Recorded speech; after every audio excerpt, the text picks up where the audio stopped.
Auzubillahi minasyaitonirrajim. Bismillahirrahmanirrahim. Alhamdulillahirabbil alamin wassalatu wassalamu ala sayidina Muhammadin asrofil anbiya'il mursalin wa ala alihi wasahbihi ajmain. Assalamualaikum warahmatullahi wabarakatuh. Ahlan wa sahlan yang dihormati Al-Fadil Ustaz Muhammad Nazri bin Haji Mustaqim, Imam Masjid Negara yang disegani atas kesudian Al-Fadil Ustaz untuk bersama Jemaah Gemenur Iman mentadabbur surah Al-Imran di platform media sosial ini. Yang berusaha Ibunda Hajar Rosniati Mansur selaku pengerusi Gemenur Iman beserta barisan tadbir urus Gemenur Iman yang berdedikasi sebagai tulang belakang penganjuran kuliah-kuliah di Gemenur Iman. Yang dialu-alukan lagi dikasihi hadirin pecinta ilmu serta penginfak istiqamah yang masih sudi untuk bersama mengimarahkan dan memilih Gemenur Iman yang dirahmati Allah sekalian. Alhamdulillah, dengan limpahan kasih sayang Allah, bertemu lagi kita pada Sabtu 29 Rejab 1445 bersamaan Februari yang ke-10 tahun 2024 yang berbahagia ini. Bagi mengimarahkan halaqah ilmu dalam kuliah duha dalam sesi tadabbur surah Al-Imran, sambungan dari ayat 41 dan 42 yang telah dibincangkan pada Sabtu yang lalu. Sedikit ringkasan dari ayat 41, Nabi Zakaria meminta tanda bahawa isterinya mengandung, lalu Allah berfirman Nabi Zakaria akan tak dapat berkata-kata selama 3 hari 3 malam dan Allah memerintahkannya untuk bertasbih dan berzikir kepada Allah Subhanahu Wa Taala. Dan pada ayat yang ke-42, sesungguhnya Allah memilih Maryam, mensucikannya, memilihnya melebihi perempuan-perempuan seluruh alam. Saya masih ingat pesanan Ustaz pada minggu yang lepas tentang nikmat dan ujian yang panjang lebar dan juga tentang perkara-perkara ajaib yang berlaku kepada Maryam yang seterusnya menjadikan segolongan manusia yang memilih untuk memuja Maryam. Baiklah, terlalu panjang kalau diceritakan apa yang Ustaz terangkan pada minggu lepas. Lalu saya fikir kita mulakanlah dahulu kuliah ini pada pagi yang berbahagia ini dengan bacaan Ummul Quran yang akan dipimpin oleh Al-Fadil Ustaz, dan sekaligus kita memulakan halaqah ilmu di tamu-tamu syurga ini. Falyatafadhal mazkura ya Ustaz. A'udzubillahi minasyaitonirrajim. Bismillahirrahmanirrahim. Alhamdulillah. Salatan wa salaman ala Rasulillah wa ala alihi wa ashabihi ajma'in. Amma ba'd. Assalamualaikum warahmatullahi wabarakatuh. Khabar Waras. Alhamdulillah. So dekat sini winter, minta maaf. Jadi waktu saya kena pakai winter, pakai bini dan pakai apa benda dah yang kat sini tu lah. Seingat saya kita dah sampai yang 44. Zalika min amba'il ghaibi nuhihi ilaik wa ma kunta ladaihim idh yulquna aqlamahum ayyuhum yakfulu Maryam wa ma kunta ladaihim idh yaftasimun. Dia tentang Allah beritahu pada Nabi melalui kalamnya tentang apa saja cerita yang dibawakan, cerita Nabi Zakaria, cerita Maryam dapat makanan, cerita Maryam dipilih, semua itu adalah berita-berita penting dan berita itu tidak dapat daripada mana-mana sumber kecuali dari Quran. Dzalika min amba'il ghaibi nuhihi ilaik. Dan Allah kata wa ma kunta ladaihim idh yulquna aqlamahum ayyuhum yakfulu Maryam. Kamu tidak bersama mereka wahai Muhammad ketika Nabi Zakaria mereka membuang undi dengan membuang pen-pen mereka untuk mendapat hak penjagaan Maryam. Untuk mendapat Maryam punya custody, hak penjagaan. Wa ma kunta ladaihim idh yahtasimun, dan kamu tidak bersama mereka ketika mereka berkelahi, ketika mereka bergaduh. Saya ingat sampai situ kot hari tu. Dia ayat ini menutup cerita pertama, kisah berkaitan dengan Maryam dan bagaimana proses pembesarannya dan apa berlaku sewaktu setiap daripada ketua-ketua ketua-ketua kaum bagi Bani Israel ini berebut untuk memilih siapa yang menjaga Maryam. Dengan kata lain, peristiwa itu penting dan besar. Peristiwa itu penting dan besar sehingga Allah mention dalam Quran. Penting tak penting, bila diingatkan semacam itu, supaya orang-orang Yahudi, Bani Israel ni terutamanya, bila dia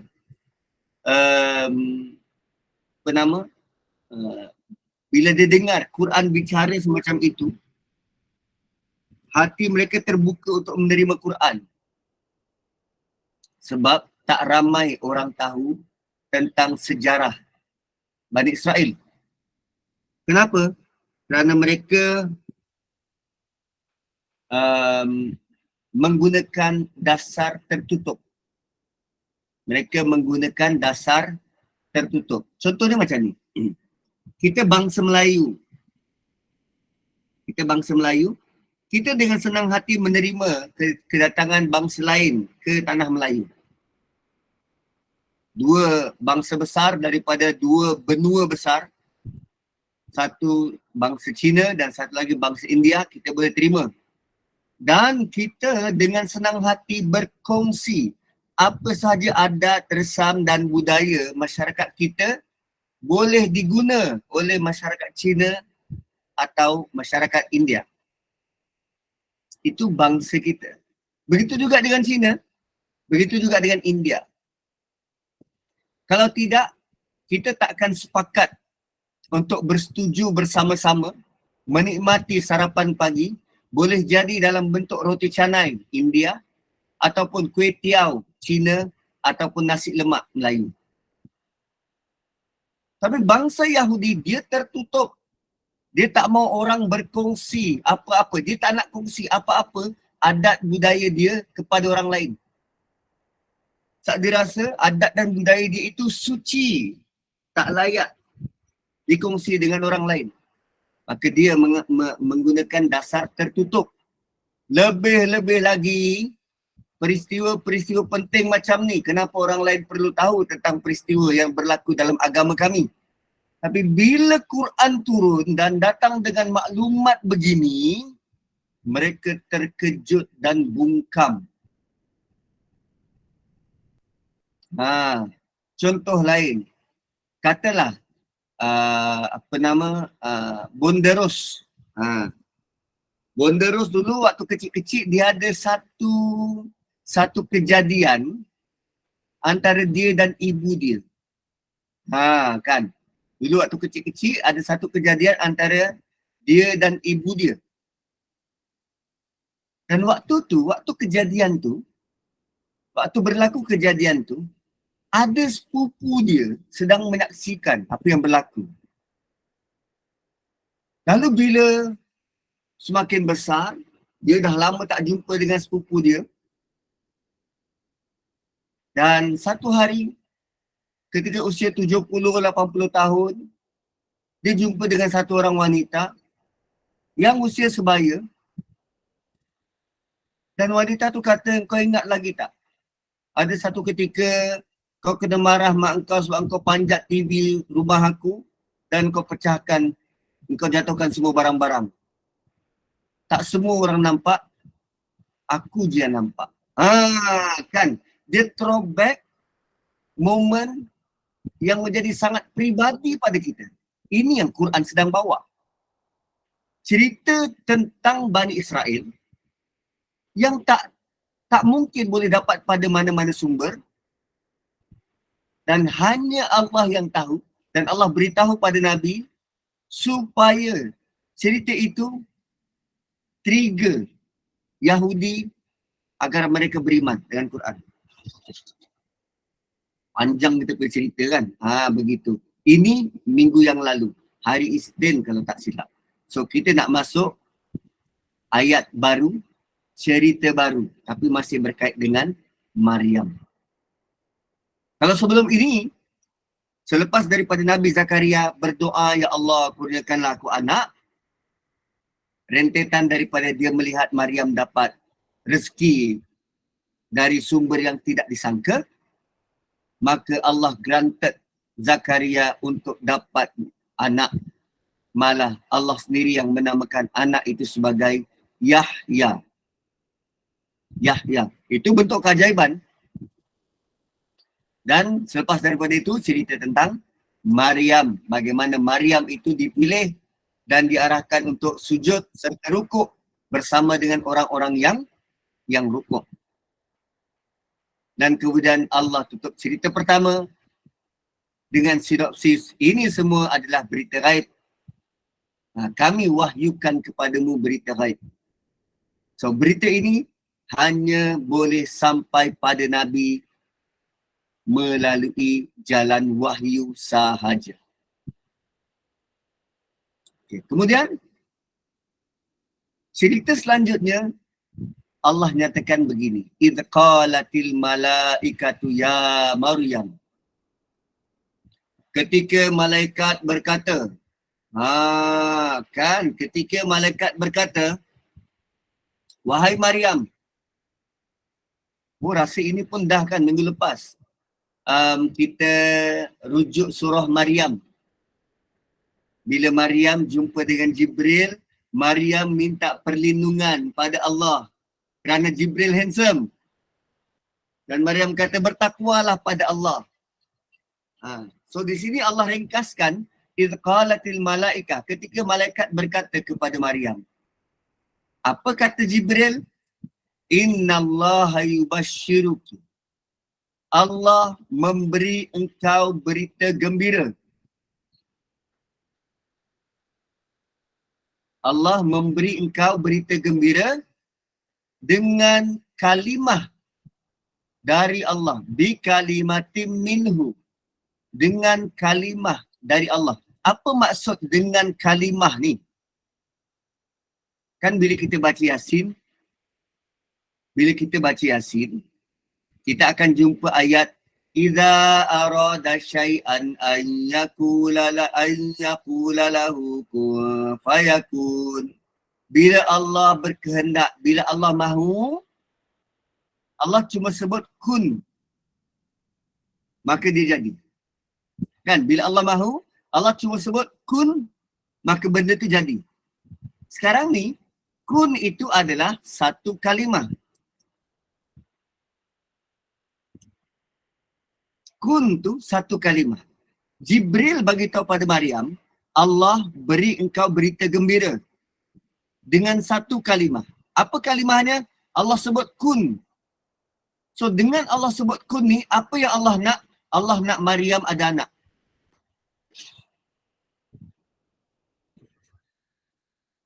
Allah nak Maryam ada anak. Maka bila Allah sebut kun bi kalimatin minhu, Allah sebut satu perkataan kun. Ismuhul Masihu Isa bin Maryam. Namanya Masih, Al-Masih Isa ibnu Maryam. Jibril siap bagi nama penuh. Dan daripada nama penuh itu menjadikan Maryam 2-3 kali terkejut. Kerana anak ini dibinkan kepada dia. Isa bin Maryam. Ibnu. Isa bin Maryam.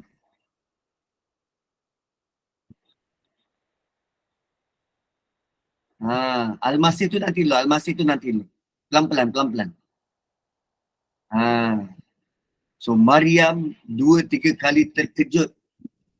Kalau tadi Nabi Zakaria, dia berdoa dan Allah granted dia dapat anak. Siap ada nama. Isa juga begitu. Nama diberi oleh Allah.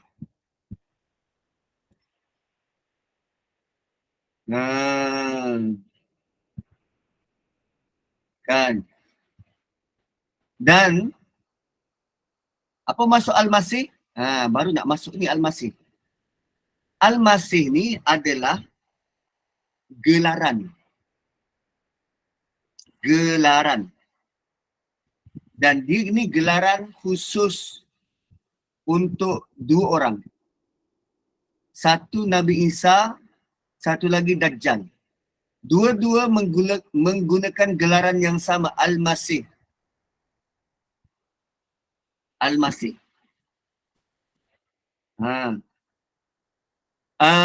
Al-Masih juga dia daripada perkataan Ibrani. Asalnya dari perkataan Ibrani yang maksudnya direnjis dengan minyak. Renjis dipilih satu. Direnjis dengan minyak. Dalam bahasa Inggeris ni macam mana nak sebutnya? The anointed one. The anointed one. Ni yang tak tahu bahasa Inggeris boleh faham lah tu dia tu maksud tu. Aku pun tak tahu, renjis kot, renjis. So perkataan ini lazimnya dilakukan, perbuatan ini, perbuatan merenjis tu dilakukan kepada raja-raja yang dinobatkan. So mereka akan dipalit dengan minyak, dipercik, direnjis, dipercik. So mengikut kepercayaan Bani Israel, setelah mangkat raja besar mereka, siapa raja besar mereka ni? Nabi Daud, itu raja besar. Nabi Sulaiman juga raja besar. Selepas dua raja besar ini mangkat, akan datang lagi raja mereka yang besar, raja yang lain, yang akan mendirikan kembali kerajaan Bani Israel. Yang datang untuk mendirikan kembali kerajaan Bani Israel. So raja yang dimaksudkan ialah Nabi Isa.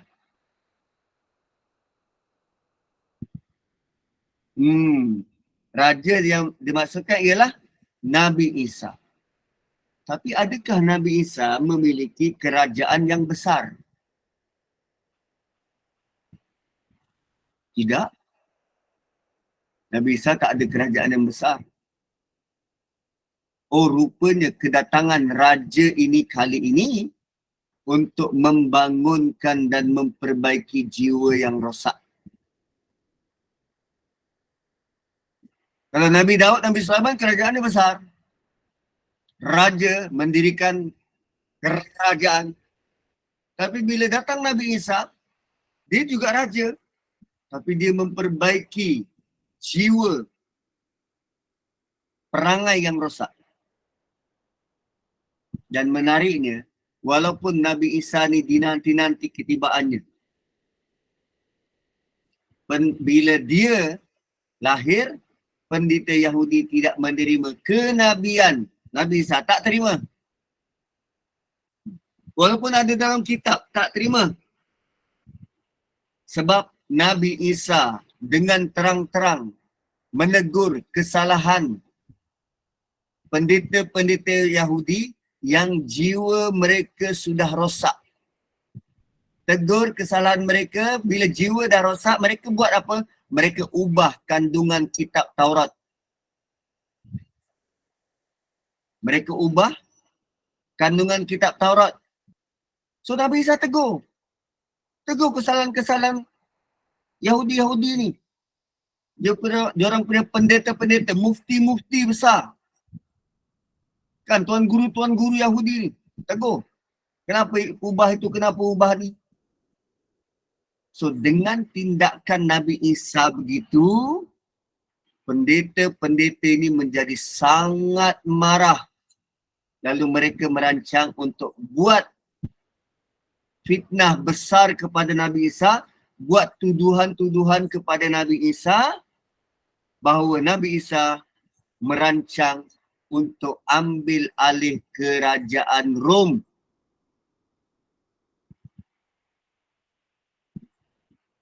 Untuk ambil alih kerajaan Rom. Sebab tu Rom bertindak menyalib, bunuh dan salib orang yang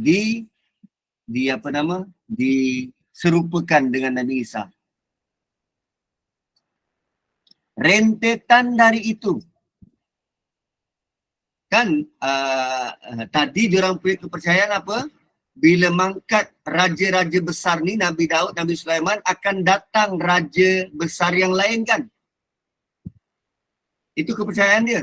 So kerana dia tolak Nabi Isa, dia tak iktiraf Nabi Isa sebagai raja, maka sampai sekarang mereka masih menunggu kedatangan raja itu.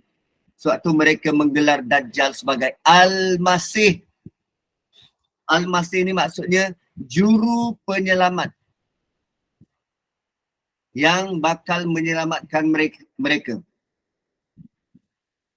Bani Israel. Rupanya salah satu perangai Bani Israel ialah mereka forever play victim.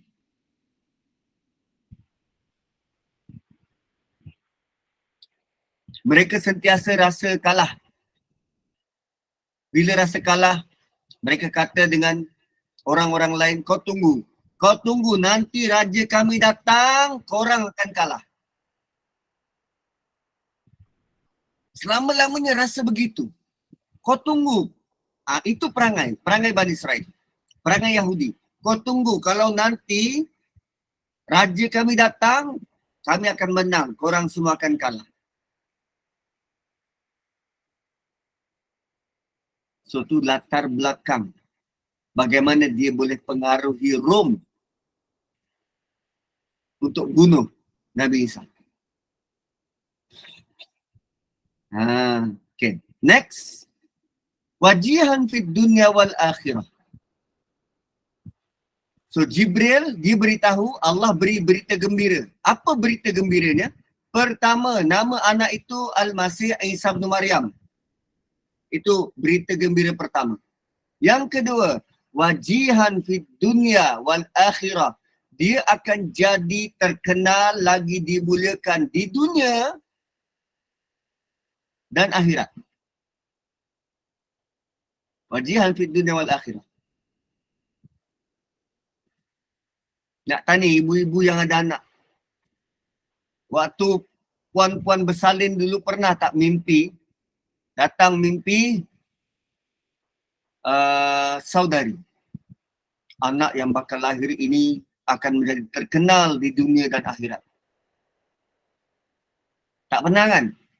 Ini malaikat jumpa dengan Maryam dan bagi tahu anakmu akan jadi terkenal.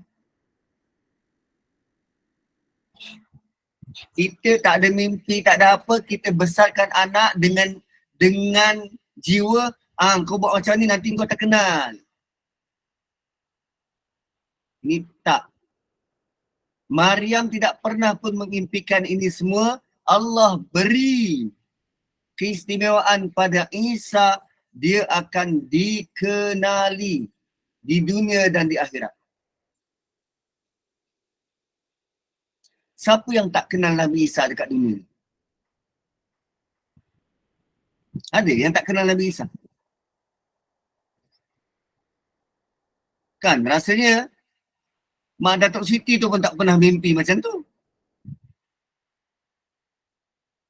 Siapa yang tak kenal Nabi Isa? Semua orang kenal. Semua orang kenal. Bila Allah kata wajihah, semua orang kenal. Tak perlu viral. Sebelum dia lahir, Allah dah bagi tahu dia akan terkenal. Dunia akhirat. Lihat bagaimana kalau Allah mahu orang tu dikenali, kita tak payah usaha apa-apa. Orang yang akan sebut nama kita di mana-mana. So, perlu ke kita buat iklan gila-gila punya semata-mata supaya produk kita terkenal? Mengapa tidak kita munajat sungguh-sungguh pada Allah? Ya Allah, aku usahakan produk aku ni siang dan malam. Aku ingin bantu orang yang susah. Aku ingin ubah cara hidup. Dan aku mahu agar engkau kenalkanlah produk aku kepada siapa saja yang layak guna produk. Tapi kita siap upah advertiser ratusan juta untuk jadi terkenal.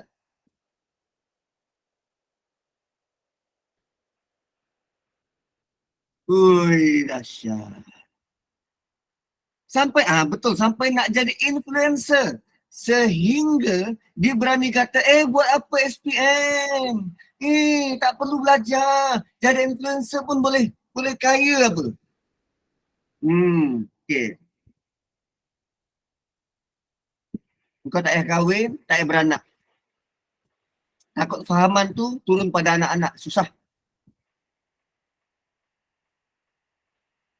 Kan?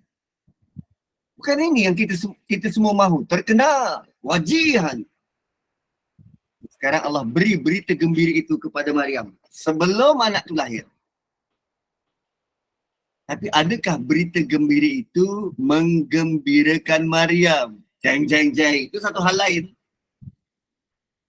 Dan kemudian dia bukan sekadar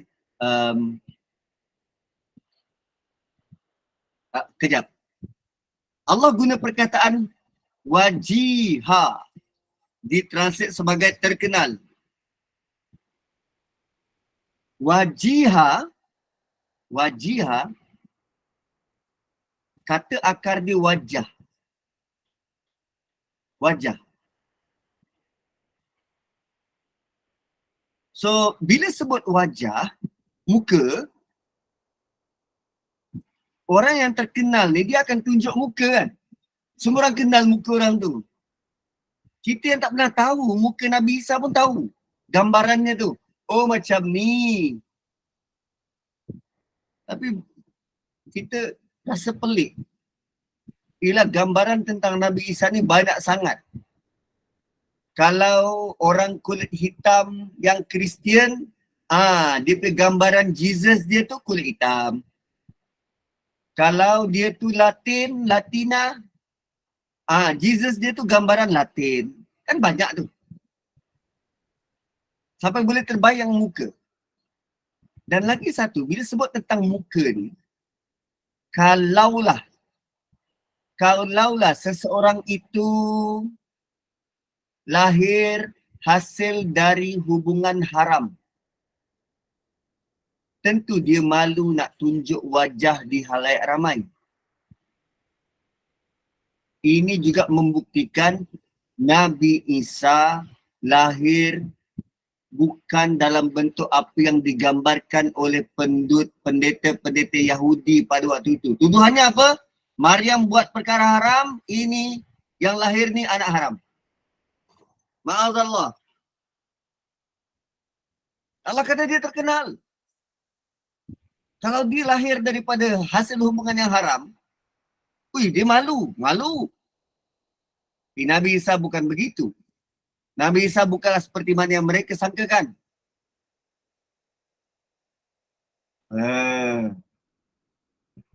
Dan baginda juga terkenal di akhirat. Why? Kerana baginda juga diberitakan menjadi salah seorang yang akan beri syafaat kepada orang beriman. So selain daripada Nabi SAW, Nabi Isa juga boleh beri syafaat. Dan kemudian Allah kata, ini yang paling best. Wa minal muqarrabin. Dia adalah orang-orang yang hampir dengan Allah. Bila sebut hampir, Allah sudah pun beri hint bahawa Nabi Isa akan datang dekat dengan Allah satu masa nanti. Sebelum lahir, dia sudah ditakdirkan untuk diangkat ke langit. Tu minal muqarrabin. Allah sudah pun beri isyarat. Baginda akan dihampirkan dengan Allah. Allah rapatkan baginda secara fizikal untuk diangkat ke langit. Tu muqarrabin. Itu berita gembira, 3 berita gembira pertama. Kemudian Allah datangkan pula keistimewaan Nabi Isa. Waktu kita mengandung, sebelum bersalin, ada malaikat datang bagi tahu anak kau nanti ni umur 1.5 tahun dapat dia berjalan. Nanti umur 2 tahun, dia dah boleh makan nasi lemak. Jangan risau, dia ada kelebihan. Anak kau nanti pandai manjat. Dia boleh dapat 6A. Memang taklah sampai kita kan. Tapi Maryam, malaikat Jibril beritahu detail tentang baby yang bakal lahir ni. Pertama, apa kelebihan dia? Wa yukallimun nasa fil mahdi. Dia akan berkata-kata kepada orang ramai semasa dalam buaian. Lebih tepat, sehari selepas dia lahir, Nabi Isa sudah boleh bercakap.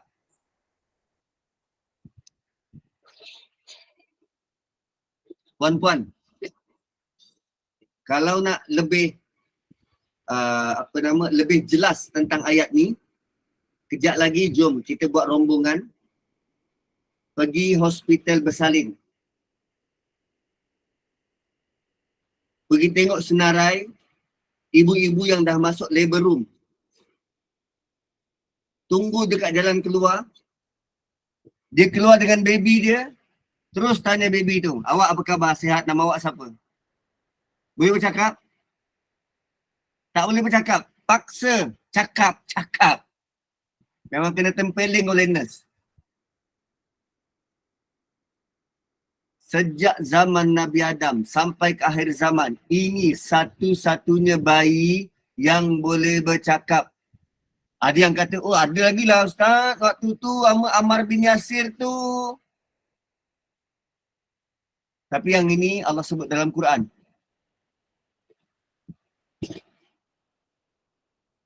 Jadi kalau baby perempuan yang bercakap, tu memang stres lah. Kan? Nasib baik. Baby ni hanya boleh bercakap setelah umur setahun setengah. Kalau lahir 1 hari dah boleh bercakap. Hai, mak stres lah nya. Oh, dia boleh berborak pula dengan mak dia. Kan? Nabi Isa diberi mukjizat itu. Wa yukallimun nas, dia akan berkata-kata kepada orang ramai semasa dalam buai. Maryam bila dia selesai melahirkan, pada hari yang sama dia balik ke kampung dia. Bila dia melahirkan tu dia terpaksa pergi jauh. Dia tak mau stres, diganggu emosinya. Dia pergi jauh. Lepas bersalin, kalau kita lepas bersalin tu dalam pantang. Tak, lepas bersalin dia jalan balik ke rumah. Itu level Maryam. Kalau kita masih baring dulu kat katil hospital, 2-3 hari baru balik. Ini dia lepas bersalin, terus balik. Pulang bawa Nabi Isa yang baru dilahirkan. Dan dia terpaksa berhadapan dengan ketua-ketua kaum yang tak mahu percaya dan menuduh dia yang bukan-bukan. Dia penat melahirkan, dia sedang letih, dia sedang menderita sakit. Sekarang dia kena menghadap pula orang-orang yang sedang terkejut, melempar tuduhan yang macam-macam, ketua-ketua kaum yang cakap yang bukan-bukan. Allah bantu Maryam untuk jawab semua pertuduhan itu melalui anak dia. Maka Allah arahkan Isa. Allah arahkan Maryam, tunjuk saja pada Isa dalam dia punya gendongan, dukungan. Dia tak mampu nak jawab, dia tunjuk Isa. Isa cakap. Isa sendiri jawab setiap tuduhan.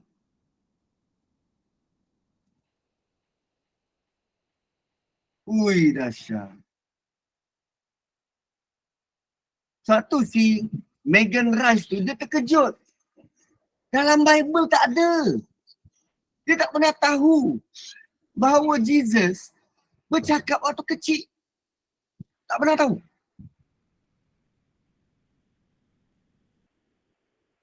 So bila dia mula baca Quran, dia baca ayat yang sama yang kita baca ni.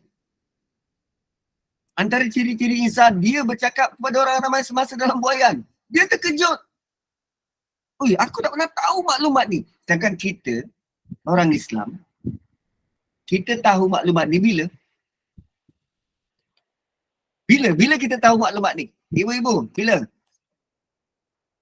Bila Al-Quran diturunkan. Sejak umur berapa? Bila Al-Quran diturunkan. Sejak bila kita tahu maklumat ni? Sekolah rendah? Mas kat sekolah rendah. Sekolah rendah? Ada yang waktu tadika? Ada? Sekolah menengah? Mungkin Ustaz bila kita nyanyi lagu-lagu Nabi-Nabi tu, nama Nabi-Nabi kan. Jadi orang tua cakaplah ciri-ciri Nabi tu. Waktu tu kan? Ada tak kita sampaikan maklumat ni pada non-Muslim? Terutamanya orang-orang Nasrani, Kristian. Jeng. Kalau Megan Rice boleh kata aku tak tahu maklumat ni, maksudnya kita belum cukup menyampaikan Quran pada manusia. Hingga maklumat ini diorang tak tahu.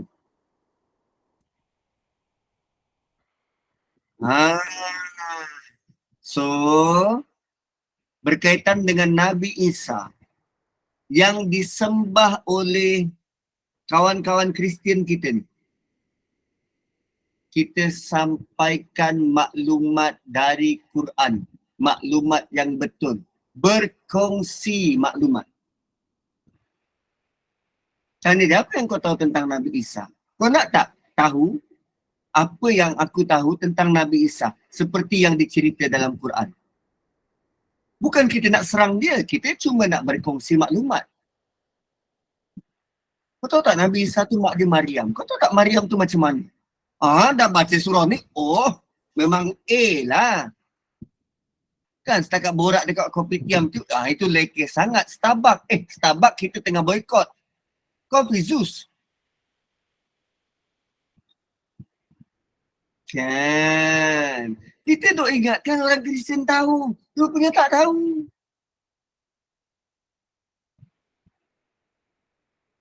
So sekarang dalam kita punya fikiran ialah mereka sudah ubah maklumat dalam kitab mereka. Maklumat yang mereka sedia ada itu berbeza dengan Quran. Inilah masanya untuk aku sampaikan maklumat dalam Quran. Mungkin dia tertarik.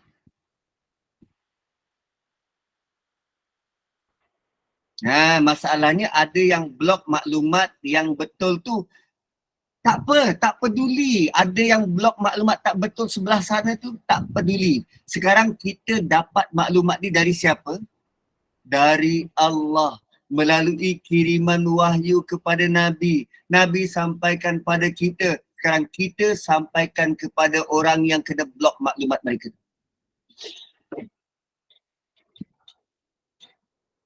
Gitu. Wa yukallimun nasa fil mahdi. Dia boleh bercakap dengan orang ramai semasa dalam buaian. Wa kahla. Kahla ni bila? 40 ke atas. Kahla tu usia 40 ke atas. 40? Macam mana pula Allah kata dia bercakap pada usia dewasa?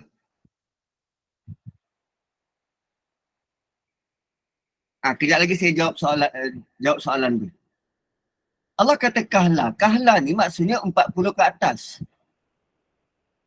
So maksudnya Nabi Isa akan bercakap-cakap kepada manusia selepas usia 40 tahun.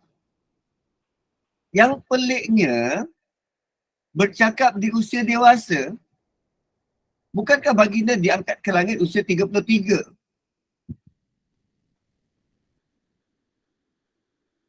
Okay? So wakahlah ni selepas dia diturunkan ke dunia nanti. Kali kedua.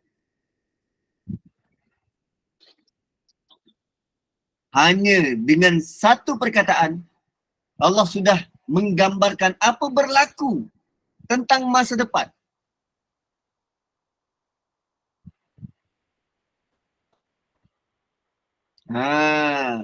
Kan.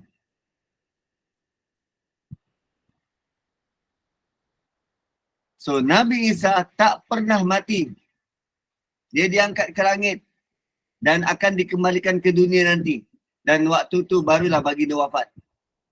Dan di hujung wa minas salihin. Kalau tadi 3 berita gembira, sekarang ni Allah datangkan 3 lagi sifat. Dia boleh bercakap suatu kanak-kanak. Nanti usia 40 tahun dia juga akan bercakap kepada manusia. Dan wa minas salihin, dia dalam kalangan orang-orang yang soleh.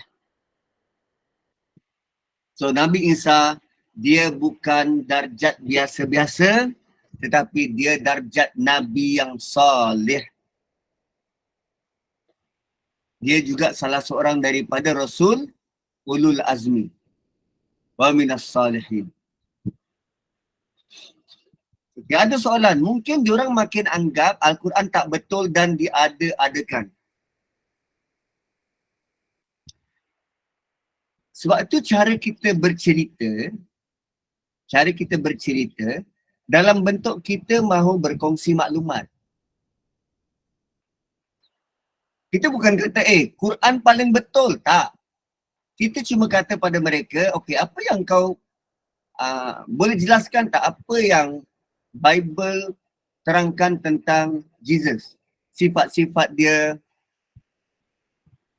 waktu dilahir dulu macam mana. Boleh tak? Aku juga ada maklumat dan maklumat tu aku dapat dari Quran. Kita cuma nak buat mungkin perbincangan.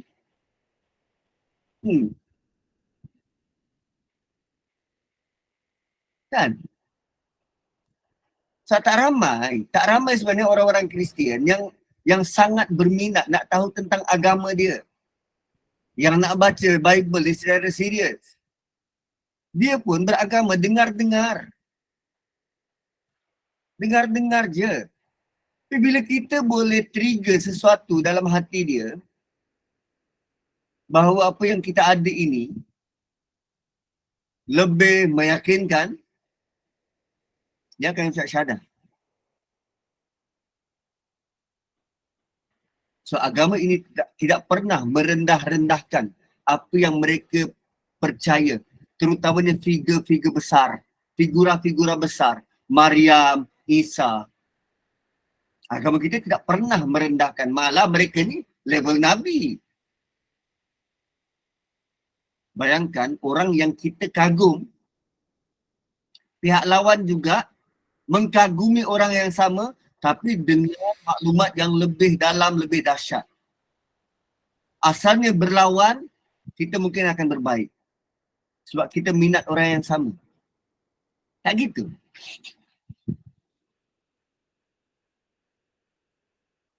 Satu Kristian ni antara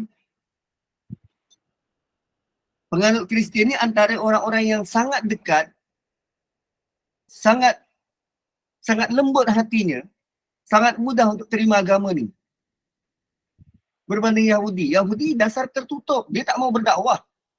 Dia tak mau terima pandangan orang lain. Dia sakarap dewe. Dia nak diri dia je. Dasar tertutup. Tapi Kristian tidak. Dia maklumat tentang agama dia zero. Dia dolinkan sesat. Maklumat dia tentang ilmu dia zero. Tapi dia punya hati, emosi dia A. Dia bawa dengan apa? Dia ini agama kasih sayang. Jesus tu juru penyelamat. Nak selamatkan semua orang. Semua tentang kasih sayang, tentang love, tentang cinta, tentang saling menghormati. Semua benda-benda baik. Dia tonjolkan itu. Sebab tu tidak sedikit orang-orang Melayu yang jauh daripada agama tertarik dengan agama tu sebab ada follow up tu, ada kasih sayang, nilai kasih sayang. Gitu.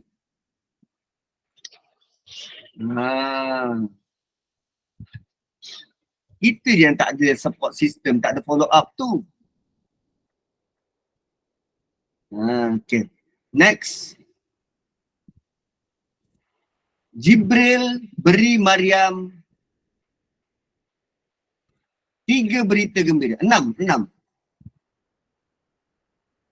berita gembira. Yang pertama ayat 45, yang kedua ayat 46. 45 kurniaan Allah pada Isa, 46 adalah kebolehan-kebolehan Nabi Isa. Kebolehan-kebolehan Nabi Isa. 47 adalah respon balas dari Maryam. Tuan-puan, kita kalau dapat berita gembira, kita cakap apa? Alhamdulillah. Tapi rupanya perkataan yubashiruki, Allah menggembirakanmu. Pada saat itu Maryam tak nampak part mana yang menggembirakan. Sama macam kita tuan-puan. Kita bila kita diuji, mengikut keupayaan kita, ujian itu kerap kali kita nampak sebagai tidak menggembirakan. Kan? Dapat anak yang nakal, kita tak tahu nak kontrol, tu kan ujian. Dan bagi kita, anak yang nakal tu sebagai tidak menggembirakan. Dapat suami pemalas, duduk aja, itu kan ujian. Dan kita nampak realiti yang diuji tu, kita yang diuji ni, realiti yang berlaku tu tidak menggembirakan. Tapi siapa yang paling tahu tentang apa yang berlaku? Allah. Dan Maryam pada waktu itu tak nampak bahawa dia jadi mak kepada seorang anak ini tanpa suami. Itu adalah ujian yang langsung tidak menggembirakan. Walaupun Allah bagi tahu, kami beri engkau berita gembira.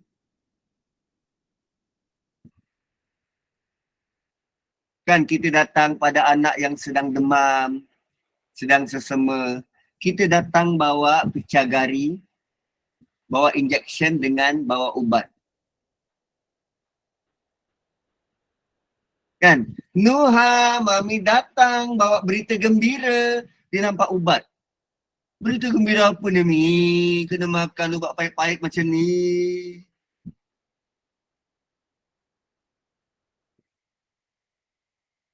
Tapi mak yang tahu kesan ubat ini, yang sudah ada pengalaman, bukankah ubat tu berita gembira?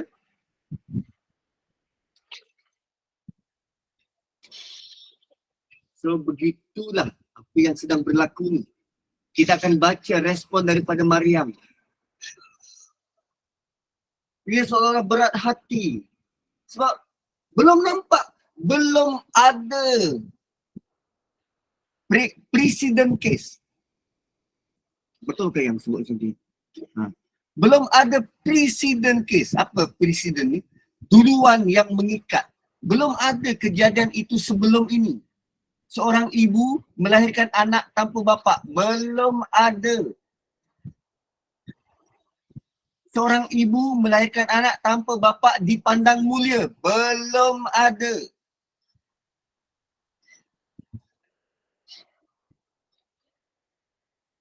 Lalu Maryam kata, Rabbi, wahai Tuhanku, anna yakunu li walad. Mana mungkin aku boleh beranak? Walam yamsasni bashar. Aku tak pernah disentuh oleh seorang lelaki pun. Dia diberitahu 6 ciri-ciri yang menakjubkan, berita gembira, tapi yang menjadi kegusaran dia, yang blok fikiran dia ialah Aku tak mungkin ada anak, tak pernah ada seorang lelaki pun yang pernah sentuh aku. Dia bukan tak yakin Allah boleh buat. Dia bukan tak yakin berita yang disampaikan oleh malaikat Jibril. Dia yakin.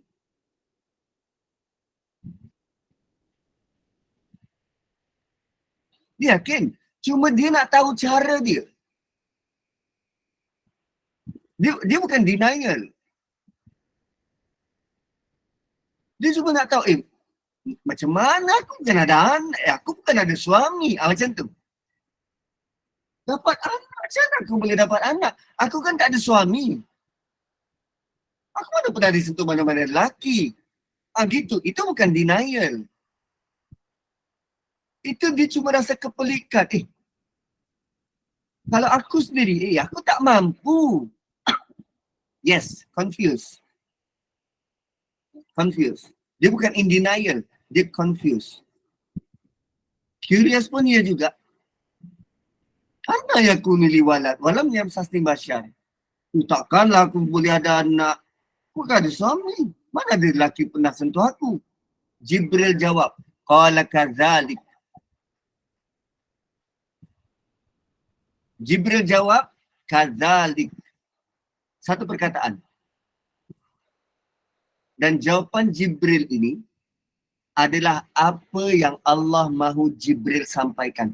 Jibril tak akan tambah-tambah, tak akan kurang-kurang, tak. Apa yang Allah beritahu, itu yang dia beritahu. So jawapan dari Allah ialah kadzalik. Begitulah keadaannya.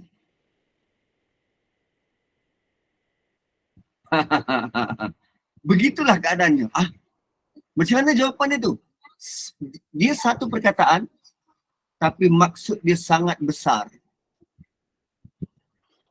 Apa maksud kadzalik? Begitulah bila Allah mahu, dia akan buat. Tak kira kau ada suami, kau tak ada suami. Kalau Allah mahu kau ada anak, ada. Tu masuk kadzalik. Begitulah kehendak Tuhan. Kadzalik. Demikianlah seadanya. Kadzalikillahu yakhluqu ma yasha. Begitulah kehendak Tuhan. Allah menjadikan apa yang dia mahu. Yakhluqu. Sekarang ni Allah guna yakhluqu untuk Isa. Yakhluqu. Yakhluqu untuk Isa. Cuba kita tengok balik. Ni 47 Cuba kita tengok balik dekat atas.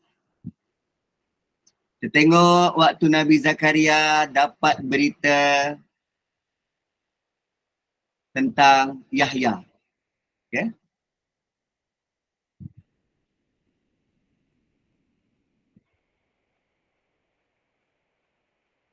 Okay, fanadat malaika musaddiqan bi kalimatin, okay.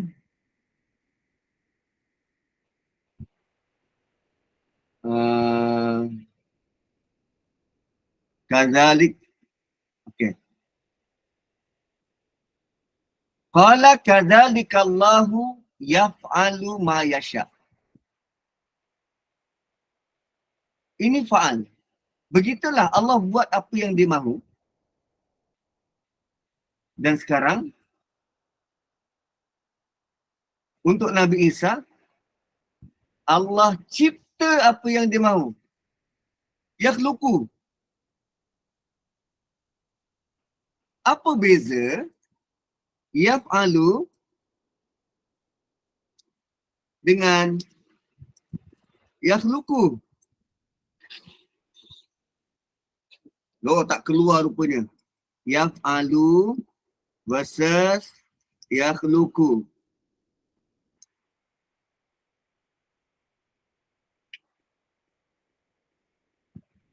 Salam Ustaz, masa Nabi Isra' Mi'raj ada tak jumpa dengan Nabi Isa? Ada? Ada, langit pertama. Langit pertama jumpa dengan Nabi Isa. Dan Nabi Isa ada bagi tahu aku akan turun nanti di akhir zaman. So yaf'alu versus yakhluqu. Yaf'alu ni buat. Suami ada suami, ada isteri. Kalau Allah mahu tak nak anak, Allah boleh buat. Sebab biologik, ada suami, ada isteri, patut ada anak. Tapi Allah tak nak buat. Tak jadi. Sekarang ni, ada satu orang wanita saja. Tanpa ada suami. Biologik, tak boleh, tak boleh, tak boleh. Allah cipta. Yakhluqu, Allah cipta. Untuk Nabi Yahya Allah kata, Yaf'alu, ma yasha. Allah buat apa yang dia mahu. Ada segala bentuk sebab benda tu boleh berlaku. Tapi Allah tak nak, tak jadi. Dan boleh juga dalam bentuk, tak ada sebarang sebab benda tu boleh berlaku. Allah cipta, jadikan sebab. Jadi, kadzalika Allahu yakhluqu ma yasha idza qada amra fa inna ma yaqulu lahu kun fayakun. Kalau Allah mahu, Allah hanya perlu cakap kun, maka dia akan jadi.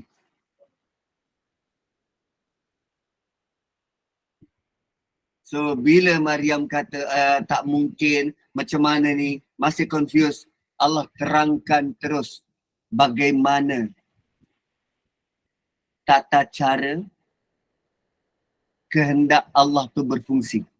Bila Allah nak, Allah cukup sebut kun, maka benda tu jadi. Kadzalikillahu yakhluqu ma yasha. So tuan-puan, kadang kejadian di dunia ini sama ada dia berlaku dalam yaf'alullah atau yakhluqullah. Sama ada Allah mahu benda tu berjalan begitu atau Allah mahu benda tu dijadikan begitu. So kita yang melihat,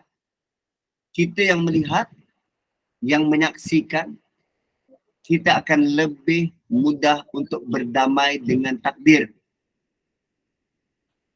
Kahwin bertahun-tahun tak ada anak, oh begini yang Allah mahu, yaf'al. Begini yang Allah perlakukan pada pasangan ni. Tiba-tiba kahwin dah lama, tiba-tiba ada anak, oh begini yang Allah perbuat pada pasangan ni, yaf'al. Yaf'al ni fi'il perbuatan. Ini Allah perbuat.